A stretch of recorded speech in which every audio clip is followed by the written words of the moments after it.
Hi అండి, ఎలా ఉన్నారు? బాగున్నారా? బాగుండాలని కోరుకుంటున్నాను. నేను మీ లక్ష్మిని. యాక్చువల్గా ఈరోజు అయితే ఒక విలేజ్ వైపు అయితే వెళ్తున్నాను అనమాట. ఇదంతా కొండ ప్రాంతం అయితే ఉందన్నమాట. ఇది మైలవరం సైడ్ అయితే వస్తుంది. యాక్చువల్గా మైలవరం దాటిన తర్వాత ఒక 5-6 కిలోమీటర్స్ అనమాట, కృష్ణా డిస్ట్రిక్ట్.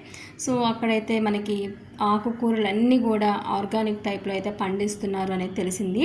సో కొంచెం అవి ఇంటికి తీసుకొచ్చుకోవచ్చు, నేను వీడియో కూడా చేసినట్టు ఉంటుందని అయితే వస్తున్నాను. ఇక్కడైతే ఒక చిన్న టెంపుల్ అయితే కడుతున్నారంట. రోడ్డు ప్రక్క ఎన్నో సంవత్సరాల క్రితం కట్టి దాన్ని మిడిల్ డ్రాప్ చేసేసి ఆపేసి ఇప్పుడు మళ్ళీ కొత్తగా అయితే కడుతున్నారంట దాన్ని.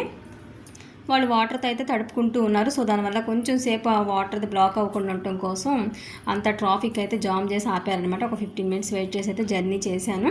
సో ఇక్కడికి అయితే వచ్చానమాట. సో పంట చేలోకి అయితే వెళ్తున్నాను. వాళ్ళు ఎందుకమ్మా ఏంటి అని అయితే అడిగారు.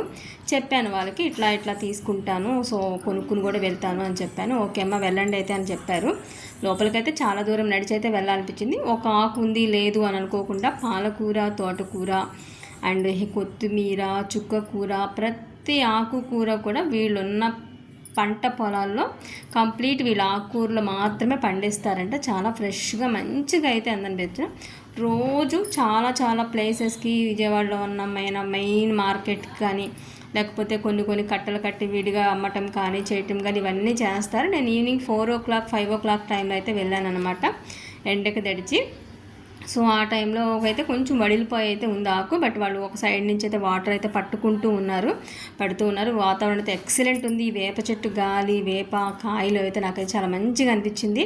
ఆ చెట్టు కిందే ఉంటూ కొంతసేపు అయితే అట్లా ఉన్నాను అనమాట. ఇంకా నేను సో అవన్నీ చూస్తూ వెళ్ళి అమ్మ ఎన్ని కొంటావు అది ఇది అన్నారు. ఎన్నో కొనను, చాలా తక్కువే తీసుకుంటాను, ఆర్గానిక్ కదా, వడిలిపోతాయి కదా, పద్దాక తీసుకునేది కాదు అని అయితే చెప్పాను అనమాట.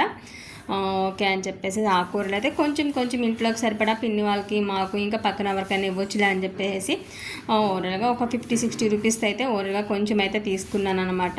సో నిజంగా వాటి కోసమే కదా మనం ఆర్గానిక్ టైప్లో ఎరువులు లేకుండా ఉండే వాటి కోసమే నానా తిప్పలు పడి చేస్తాం. వీళ్ళైతే ప్యూర్గా ఓన్లీ వాటర్, పేడ ఇలాంటివి మాత్రమే యూజ్ చేసి ఇవి పండిస్తూ ఉన్నామమ్మ అని అయితే చెప్పారనమాట. సో పొలం ఓనర్లు కూడా అక్కడే ఉన్నారు, వాళ్ళతో కూడా నేను మాట్లాడాను.